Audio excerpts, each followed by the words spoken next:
It's your boy, Mark Cordone. Golden Mike. Stop laughing, Liz. Golden Mike. You are amazing. Oh my gosh. Episode 31. We are in our 30s. We are in our 30s, y'all. And guess what, Liz? You cannot cancel. So am I. Yeah, so am I. So am I. We can't. The show's not canceled. Isn't that amazing? Yeah. You know why it hasn't been canceled? Why? Because you cannot cancel me. I produce the show. You can't cancel me unless I say to.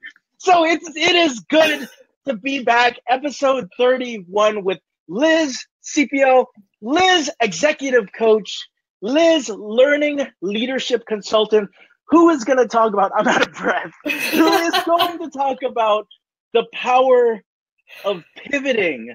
Pivoting has been such a big deal. I think books have been put on it the past couple of years, but Liz is really an expert on this idea of pivoting and wherever we're at, taking where we've been and moving that in a direction that's positive in terms of where we want to go.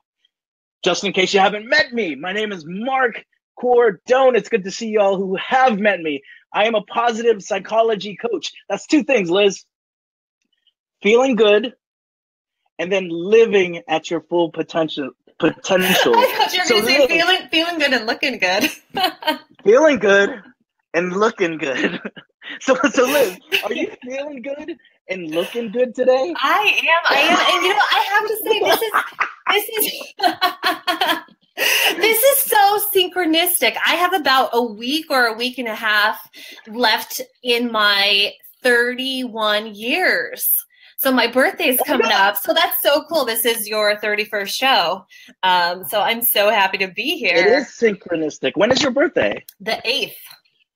The 8th? The 8th. Mine is on the 2nd. Are we both like stubborn Taurians? We are. Yeah, Taurians run this motherfucker. Taurians run this today, y'all. Michael Faber, Coach Michael Faber, who is a radio show announcer at a place called W Balls. That's right. It's called W Balls. W Balls. I love a good pivot. Michael Faber. It's good to see you. So, quick question for all of you watching. If you're feeling good and you're living to your full potential on this Wednesday, can you give Liz and I some hearts? Ooh. Liz, can you make it beat? Can you make it beat? Did you steal this from NSYNC or something? I don't know, but the way that you're doing it. Okay, that's cool. That is cool. It's good to see you give some hearts. Faber gave some hearts. Who else gave us some hearts? Donna, it's good to see that you're feeling good and living to your full fulfillment. Now, if you're having one of those days, it's like hump day, it's Wednesday, and you're like, dude, turn it down, bro. Like, I am not having one of these good days. But like, I'm thinking about my life right now, and I'm trying to think about pivoting, and no, it's not fulfilling right now. It is okay to be going through those transitions in life. Just give Liz and I some thumbs up because you're getting through it. It's cool to be getting through it. Now, last one, before I blow my vocal cords out. Whether you're up, whether you're down, whether you're all around, if you're feeling optimistic about the future, can you give Liz and I a big old wow face? Liz, can you give me a big old wow face? Yes, we got a wow face from Liz. From the 31-year-old Taurine. Awesome. So given all of that, I don't want to take up any more of your time. Lillian's got a big old wow face. Michael Faber's got a big old wow face. Given all of that, Liz, I want you to just jump right into this with us. What's your story, sister? Gosh, I'm worn out already. I know, right? It's like I feel like I need some water. Sweaty. Yeah. Yeah, so we're talking about pivoting today. And in order, where do I want to start with this? I'm like pivoting right now all over the place. I think it's really important to understand that in order to pivot, in order to get to a new place, right? The place that is more aligned to who you are and where you want to be, you need to understand where you've been and what your story is.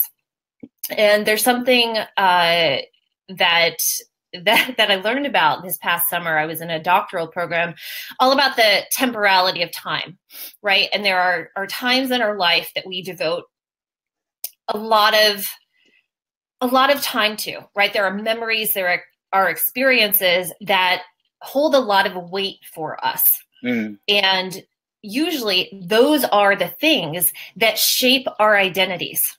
And Okay. over time, those become the things that we link ourselves to. So as we're thinking about creating changes in our life, or maybe not creating the changes, those are the things we grasp to, right? So we think about that experience as we were starting off in our career, and we didn't get that raise or promotion. Well, I can't do it now, right? Can't do it now because that happened. Or we think about a bad experience as a kid on the playground and we were too afraid to speak up. Well, that was such an impactful thing for me. Oh, I'm afraid now, or fear. And it goes that far back, Liz. It goes that far back. So when we talk about pivoting, it's really important to think about your identity and whether or not it serves us. So let me tell you a little bit about my story, because I think it's fascinating. And I always find it so interesting to hear about other people's stories and all the twists and turns that they've taken in their lives, because no one has this straight and narrow path. Sure. Does that ever happen? No, that never happens. So I'm an academic, much like you are, right? I'm a type A. I think a lot of people can relate to that. And this has been ingrained in me since probably kindergarten. Okay. I was the overachiever, overperformer in elementary school, right? On those little math quizzes where you had like 50 or 100 problems, always the first kid in the class who would finish them. Oh, you were that kid. I was that kid, right? I was that kid. And it got to a point where I got really bored in school. So I wanted more challenges.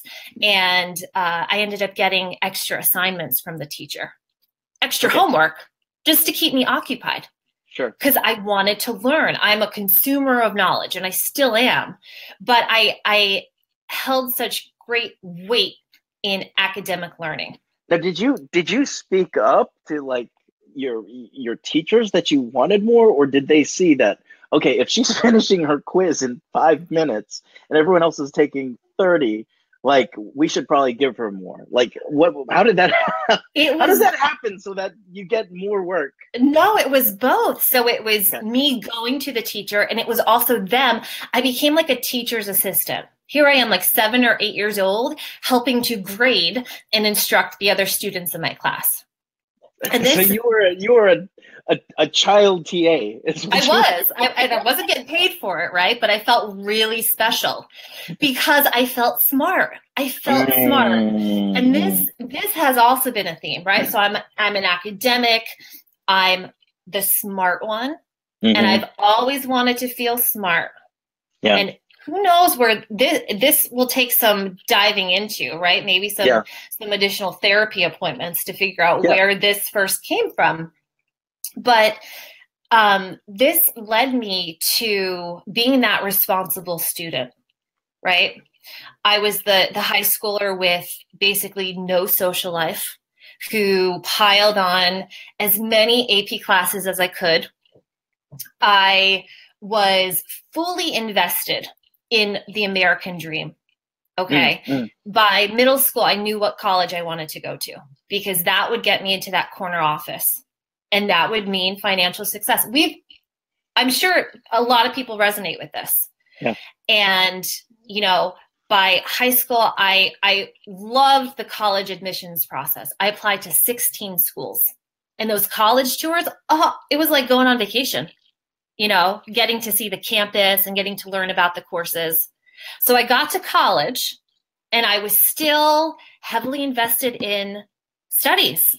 Yeah. All night study sessions. I went to school right outside of Boston. How many times do you think I actually went into the city? It doesn't sound like many. 2. I made it into Boston twice during my whole college career. No. Why? No. Because I was the smart and responsible student. Sure. Sure. And I finished my undergrad degree in 3 years. Okay. Because why not? Why not challenge myself Sure. to do that?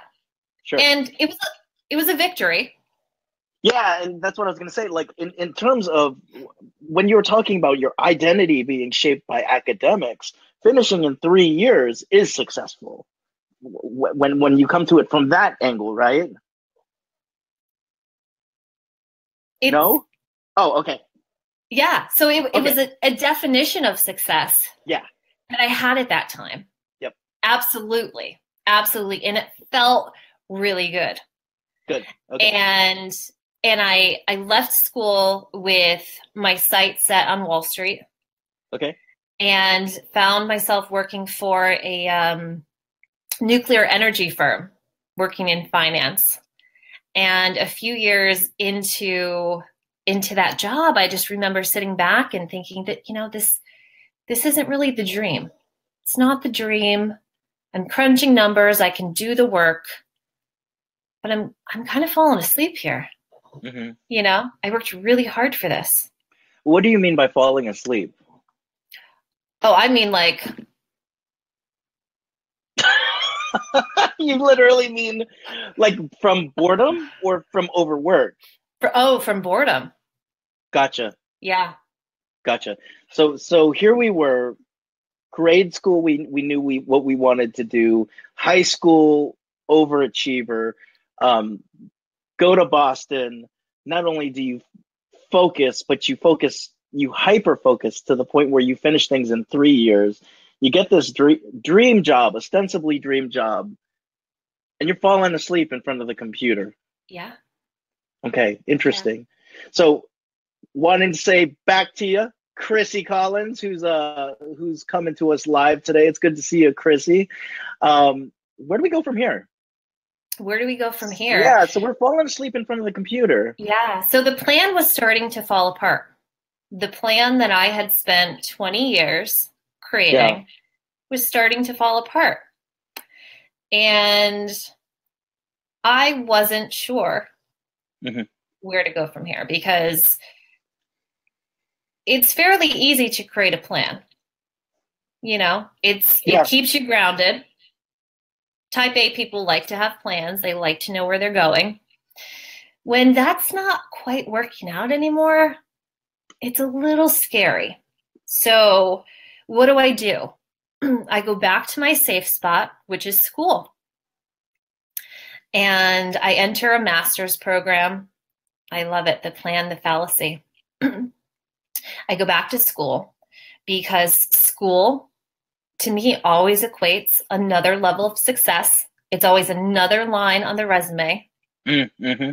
And I love the program.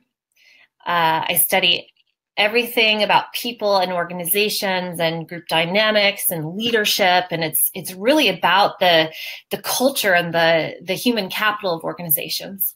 And I love it. I love it. I learned so much.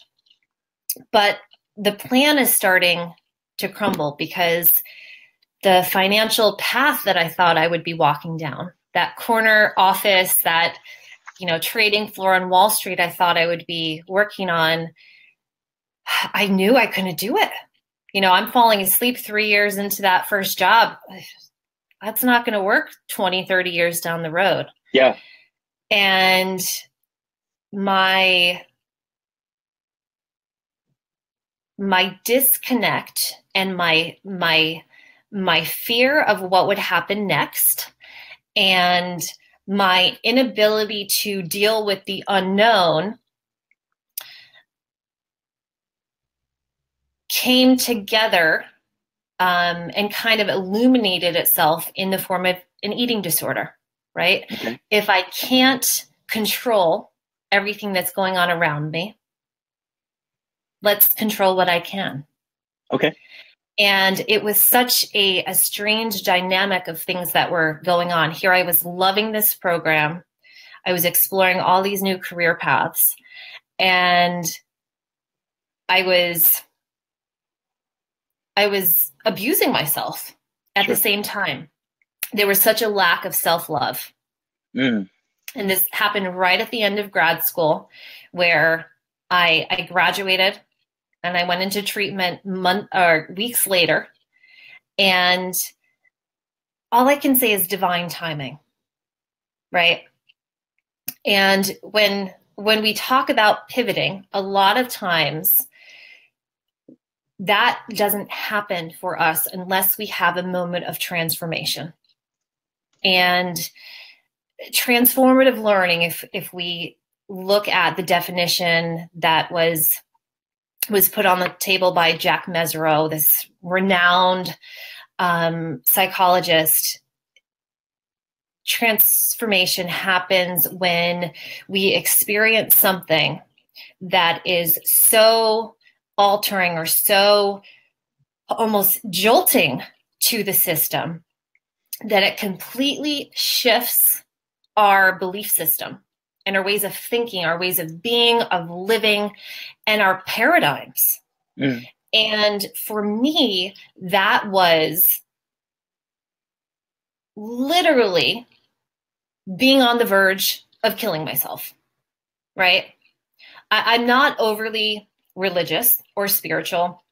And somehow the universe aligned where I was working with a doctor at the time, and we were doing some stress tests. And he came to me one day and he said, we were measuring your heart rate, and overnight it's getting to below 20 beats a minute.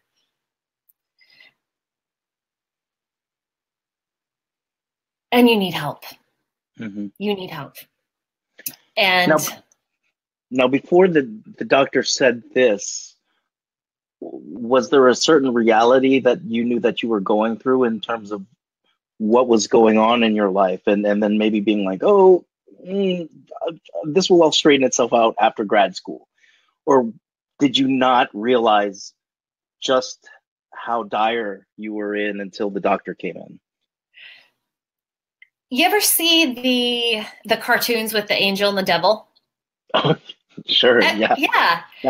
It was like that.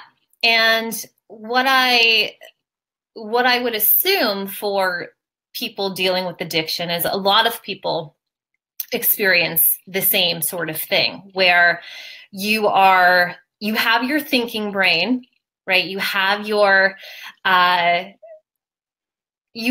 rational thought process, and you know what you're doing does not make sense. It's not serving you. And a lot of addictive behaviors are actually really beneficial for leaders and entrepreneurs, right? If we look at some of the behaviors that addicts espouse, right? They are, and I'm losing my train of thought here as I'm going through this story, but they're really hard-headed and they take risks, and they're, they're creative. A lot of those things, right? Gotcha. And by the way, I wanted to shout out that your girl, Julie Beckerman, right now totally is picking up what you're throwing down. Yeah. And then a couple seconds later, I totally get that. Yeah. So you have so with that, a lot of really smart, high-functioning people can fall into these kind of experiences. Gotcha. That's where I'm going with that. Yeah.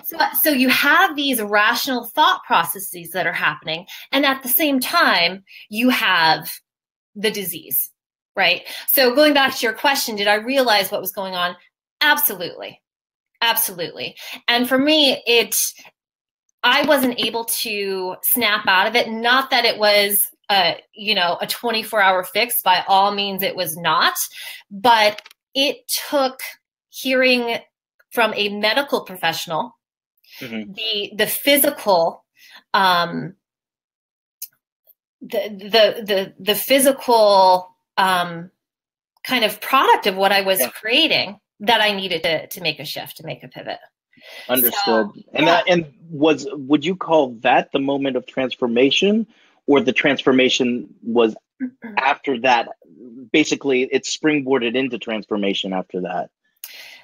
That was the start of the transformation. Gotcha. That was the start of the transformation. That was the moment of discovering what an incredible support system I had from my family. That was the point of reevaluating that my whole career plan was bullshit. Yeah. That I had spent so many countless hours in the books, that I had wasted so much time following an identity that I had created for myself that no one else had created for me. So I was the kid who I wouldn't want to show my parents my report card if I had an A-. I was such a perfectionist. They thought that was amazing. That was me. That was the pressure I was putting on myself. Yep. So this was the beginning of self-love. That was the biggest transformation for me. This was no longer using workouts as a means of creating physical perfection. It was all about reevaluating what was important. Okay. And so Liz, you know, I'm hearing a different energy coming out of you now, you know, versus the energy that I initially heard when, you know, the first few years of your story of an academic identity, right? And so as you're going through this realization, like you called it, and at that moment, and you're like, this is bullshit. Like, what were the emotions that were running through your mind, through your heart, through your gut? Because I see a moment of sort of death of identity and the emergence of a new one being both empowering and scary. Like, I could see a million things going on at the same time, and I'm just curious to hear how that was for you. Yeah, so it wasn't immediate. So identity crisis, I think that's the perfect way to frame it. Okay. What did happen was that I became much more attuned to what would serve me and what would not. So in the past, when I would power through something just to prove to myself I could do it, no more of that, right? I'm a huge believer in intuition. Mm-hmm. I would actually listen to myself. I would actually listen to myself and trust myself. And if something was off, I would do it. So it's stuff that had been running through you the whole time then. The intuition had always been there and you weren't listening to it. Is that what I'm hearing? Wouldn't listen to it because I felt like I had something to prove. Gotcha. I call this the difference between aha moments, those things that we go and seek, and no shit moments, when our intuition is telling us the whole time, dude, this is not right. You know, and sometimes that is the angel. It shows up as the angel on our shoulder, or sometimes it's the gut feeling. It is interesting to hear how it's showing up, where you're kind of flicking it off, right? You're like, I know this isn't the right thing to do right now, but you're starting to listen to that intuition. Yeah, and for me, it's really interesting how intuition shows up differently for people. Some people get visual, some people get, it shows up in their dreams. I have a lot of connection. We're going all woo-woo here, which is interesting. For me, I have a strong connection to things that show up in my dreams, but for me, it's also very physical. So, for a long time, I placed a lot of value in the learning mind and the learning brain. But if I'm really being truthful to myself, the physical body speaks more truth. When I get the stomach pain, when I get the sore throat, it's things like that are showing more truth than me trying to over rationalize a decision. Yeah. And not to get over analyze you with this, but I do think that it's really interesting that your intuition shows up in the physical, and so much of what you did was control the physical at times. Yes. I think that's really interesting. It's almost like a weird type of suppression of the intuition. I don't know. Like, I'm not trying to look too far into it, but Molly, Mood Hey, Swing Molly. wants to say good morning. Julie, it looks like you got to run, but check this out. She's going to absolutely watch the rest of this later, connecting 100% to the story, even though you may feel, Liz, like it's going in a million different directions. Liz, I feel like you're connecting with a lot of people. And if you're watching the replay or watching live, if Liz is connecting with you, let us know, let us know, let us know. So here we go. Here is this new, would you call this pivoting on your old identity at that point when you're going through that transformation? Or would you call this the burying of your old identity? Not necessarily. Or is there a difference? I think there is a difference. Okay. I think it's one thing to completely say goodbye to and bury and not return to a piece of yourself. Pivoting is what I would consider taking the best pieces of who you were and using them as you move forward. Gotcha. So talk to us a little bit more about this whole idea of pivoting and what you were learning about yourself as you were pivoting around that time. Yeah, I learned that I was running a lot. And I'm finding this now, the timing of this conversation is so interesting. I've always been running from the town that I grew up in. And always wanted something bigger and more exciting. And I don't know if anyone else has ever experienced that. Like, I don't want to stay in the town I grew up in. It's small. I'll know everyone. And during the time this happened, I realized that, gosh, all the people I love are back there. I've been running for so long. It's actually beautiful. And here I am living in this place and, there's not a lot of trees and I wish I could just go back there. And, I'm finding this now. My fiance and I are evaluating whether or not we're living in the right place. We live in one of the most expensive places in the country and we're thinking about our family and does it really make sense? He has a long commute and I'm working from home and we're being drawn back to that town. And another pivot is taking place. What do I have to say goodbye to? What kind of fears or what kind of running do I need to say goodbye to now? So I learned that about myself. I was running away, or I was telling myself I needed to get away to establish myself or to create this sense of success, when in reality, what was really important was what I was running away from. I also learned that I put a lot of guilt on myself to make other people happy. And I had the perception that other people cared what I did. Does that make sense? Yeah, right? That makes total sense. I would put a lot of pressure on myself if I said no to going to an event or something. And I would hem and haw, like, I really just don't feel up to it. I can't do it. And would push myself to go there and it would be a total energy drain when I could have just taken self-care into account. And honestly, no one else would have cared. Yep. Yeah. Wanting to throw this out, we got Courtney Carroll saying, I am loving this. Hey, Courtney. She's feeling the same happy face. And I too am writing notes myself because I'm like, holy crap. Like, I wrote a note saying, what am I running from, right? And then I said, making note of sort of the guilt that I sometimes feel to make other people happy, and when have I kind of had external pressures, put external pressures on what people cared about me, when they really didn't. I know in psychology, it's called the spotlight effect. Like, we kind of think that we're more of a big deal than we really are. No one gives a shit. We think we're so important. Yeah. No one else is paying. They have their own shit to deal with. They totally do. Yeah. One of my mantras that I adopted a couple years ago, and I forget if Reba McEntire's, I'm a country music fan.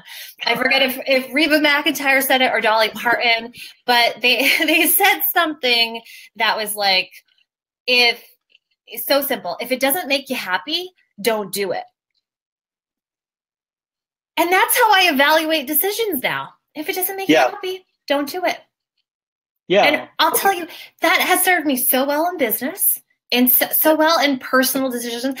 I'll tell you, it served me in the dating world. I found my fiance and was like, you. If he doesn't make you happy, there you go. Yeah, like not you, not you, not you, you. We need to have you back for a dating show, for God's sake. Good God. You. I'm gonna try that this week. You. Yeah. Let's see what happens. Golden mics. I'm gonna have a big old smack face on the side of my face. I tried it, Liz. I tried it. So let's go here, Liz, because that's just one time you've pivoted. And if you get to hear Liz's story, Liz has pivoted many times, you know, and not just once in academics. I mean, many times in academics. And we can continue to go on there, but I'm curious to see, as you pivoted through these stories, you know, dating, you're a lifelong academic who has also been in a PhD program, which we didn't even talk about. You know, starting a business, pivoting into that, you know, and just kind of going with not really going with the flow, but co-creating with life, right?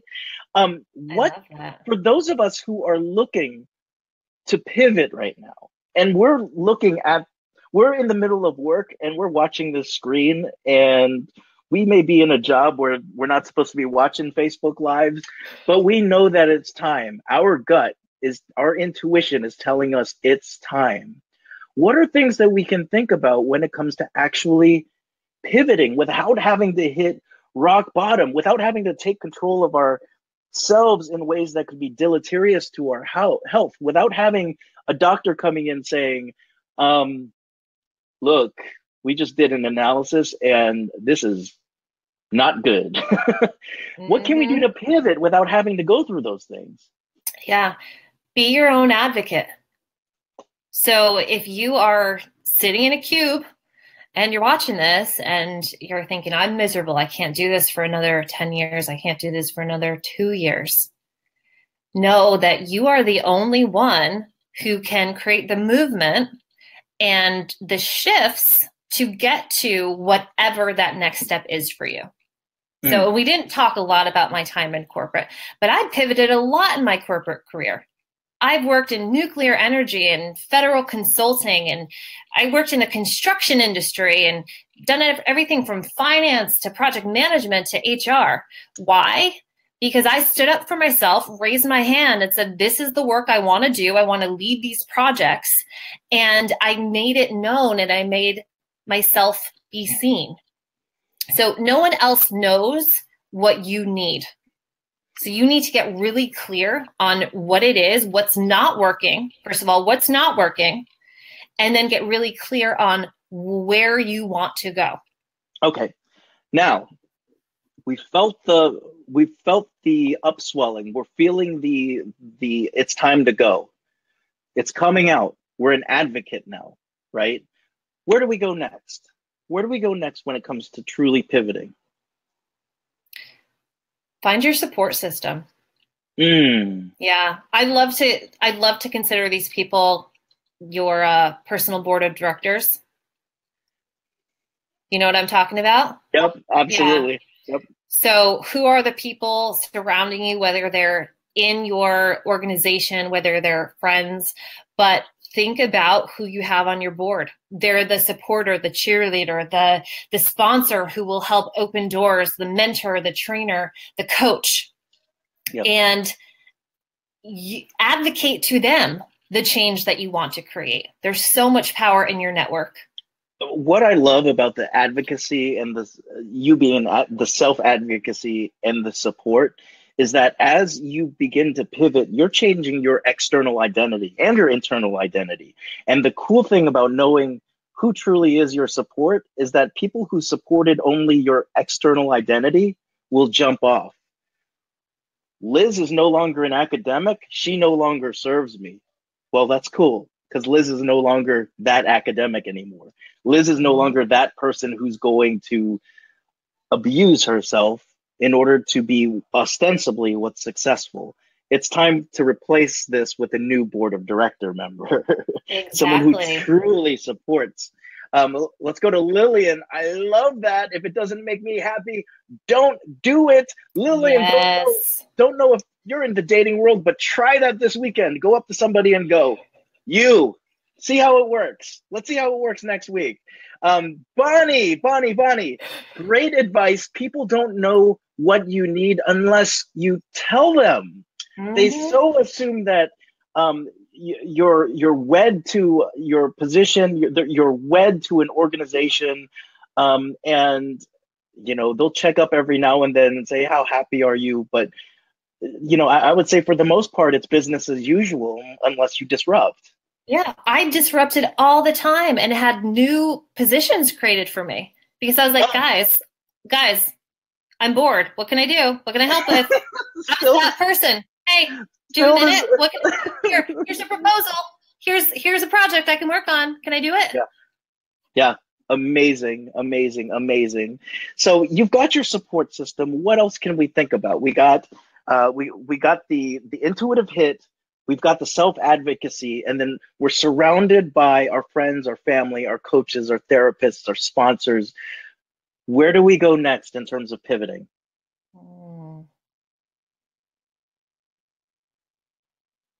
Aside to you, Liz. Yeah. Get really clear on the best and the worst case. When we think about making huge movement, it's really easy to stay in the fear. And I'm glad that you say that, because our brains are wired to keep us safe, right? And so when we want to advocate for ourselves, the brain senses a change in status quo. And when it senses a change in status quo, I mean, my coaching program calls it our gremlins show up. Essentially, just the gremlins are your brain not wanting you to go and take too many risks for fear that you won't have something to eat tomorrow, right? And so in many ways, having that support network is really there to help you be like, oh my gosh, my gremlin is telling me no. But also being able to think about best case scenario. I love it, Liz, because best case scenario, when you actually envision a best case scenario, your brain doesn't know the difference between an experience and an actual vision. So if you can smell it, taste it, hear it, feel it, envision it, your brain begins to seek those opportunities, right? And I love the fact that yes, it will go to worst case scenario, and it will also go to best case scenario if you allow it to go there. Right. And the reason behind the worst case scenario is to really break it down and understand, are those fears? Is that just a perception that you have? Yeah. Is that a gremlin? What's really going on there? Because chances are it's not really all that bad. It's true. I mean, I think, I don't know about you, but part of the reason why I got into this field of positive psychology coaching was the worst case scenario for me is being on my deathbed with regrets. That is the absolute worst case scenario, because I know that today I have a locus of control to make decisions about things that I won't regret. Even if I would have ostensibly failed, at least I gave it a shot, and what a laugh we had about it, right? Right. But to me, the idea of regrets is the worst thing, right? And so those are things that once time passes, it's hard to go back and get it back, So Liz, I wanted to ask you this. You've almost said enough. What have you done with all of this to serve people now, with your whole story, your kind of shift in your the shift in your identity? What is it that you do now? What do I do now? I do a lot of stuff. Yeah, I know you do. I know. I do. I still teach others. Mm-hmm. I teach at Northeastern, and I help people lead their teams. I teach in the HR department.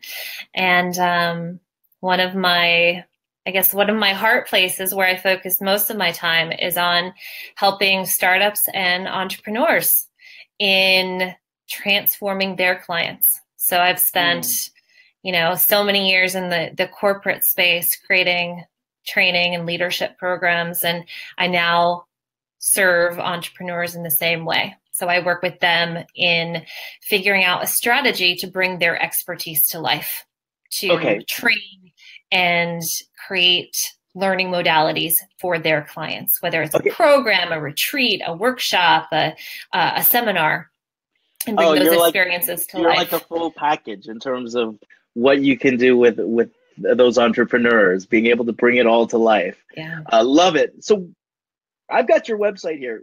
If it's cool with you, I'd love to post it. Awesome. And let us know, as I'm posting this, what can we expect if we get in touch with you? Ooh, what can you expect if you get in touch with me? I mean, I started saying that because my guest the other day goes, a response? I was like, I was in a conversation. Yes. Reach out. Let me know what you expect. There you go. We keep it easy here. We keep it easy peasy. Lillian, thank you. Said it best, not having regret, be able to sleep well at night. And the thing is, there are things that are very individual to each of us that keeps us up at night. And Liz, by the way that you phrased it, it is based on our story. It is based on our identity. And sometimes that identity that has become so hardwired is very different from our true purpose and our true path. And it may lead us a little bit astray. So you have said quite a bit. I thought I knew a lot about you when we were on that 2-hour call, when you hit me up that last time, but this is like big time. And this has been an honor hearing you and getting to know you more. I'm not happy that you're going to be ditching me when I'm up there in New York, but I know we're going to make it happen. I don't know if you know this, but this is how the show ends, with a little visioning activity. Ooh, okay. And so I want you to imagine a golden mic is coming from the ceiling, Liz, right? And it's stopping right in front of you. And now the power of this golden mic is that it broadcasts in every language to every person for 2 minutes. So for 2 minutes, you have the world's ears. And so I'm going to flip the switch. And Liz Czepiel, you are live on the golden mic. Oh my gosh, I feel like I should sing right now. So first of all, Mark, thank you so much for having me today. And really, it was such an honor to be able to share my story. And I hope that it resonated with someone, with anyone, because I think there is such power in tapping into our intuition and listening to the physical body, and to saying yes to self-love and self-care. And honestly, that's a little bit more woo-woo than I wanted to get today. But you know what? That's my professional, smart self coming in again.